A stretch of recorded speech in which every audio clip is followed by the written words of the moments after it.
အခုကြည့်ရှုနေတဲ့လူကြီးမင်းတွေအတွက်နယ်ဖက်တွေမှာလုံးဝသုံးလို့ကောင်းတဲ့ရှားပါကားလေးစီးနဲ့ကျွန်တော်မိတ်ဆက်ပေးချင်ပါတယ်ခင်ဗျာ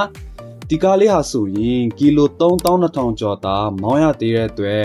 အပြစ်ပြောစရာမရှိတော့အောင်ကားလေးကလုံးဝတတ်နေပါသေးတယ်ဒီကားလေးရဲ့နာမည်က Revo GR လေးပဲဖြစ်ပါတယ်ခင်ဗျာ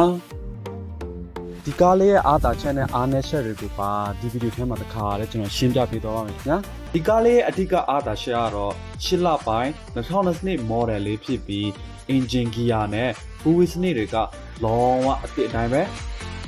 အဖြူအောင် GR လေးဖြစ်လို့ရုပ်ထွက်ချေလန်းပြီးအားကောင်းလွန်းလာတဲ့ fuel စနစ်ကြောင့်ခရီးကျန်းတဲ့ data တွေမှာတောင်တက်မလားဘွက်နေမလားလုံးဝစိတ်ပူစရာမလိုပါဘူးဒါတင်မကသေးပါဘူးဗျထိုင်ကွန်မော်တာစူနာပတ်လဲ360ကင်မရာ line spot Batman ခောက်ရှိုးမော်တာ auto brake စတဲ့ model မြင့်စနစ်လည်းပါဝင်ပါသေးတယ်ကျွန်တော်အကြိုက်ဆုံးနောက်ဆုံးအချက်ကတော့ manual mode နဲ့လည်းမောင်းလိုက်ရတယ်လို့ auto mode နဲ့လည်းမောင်းလိုက်ရပါတယ်ခင်ဗျာ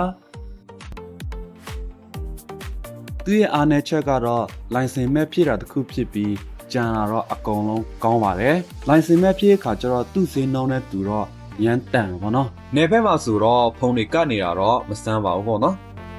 ကားလေးက100ရာခိုင်နှုန်းအတန့်လေးဆိုတာကိုတော့ရရကြီးအာမခံပါတယ်စက်ပိုင်းအတိတ်တန်းရှက်တန်းတဲ့ဒီကားကိုစေနာဈေးနဲ့ကြက်သိန်းပေါင်း1550အချော့သိန်းနဲ့ရောင်းပေးတော့မှာဖြစ်ပါတယ်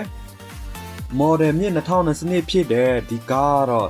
နာမည်ကြီး brand တစ်ခုဖြစ်ပြီးရှားပါတဲ့ကားဖြစ်တဲ့အတွက်အမြန်ဆုံးလာဝယ်ဖို့တော့လိုလိမ့်မယ်ခင်ဗျာစိတ်ဝင်စားရဆိုရင်ဒီဖုန်းနံပါတ်သို့မဟုတ်ဒီ Telegram သို့မဟုတ် chat box မှာလာရောက်ဆက်သွယ်နိုင်ပါတယ်ခင်ဗျာ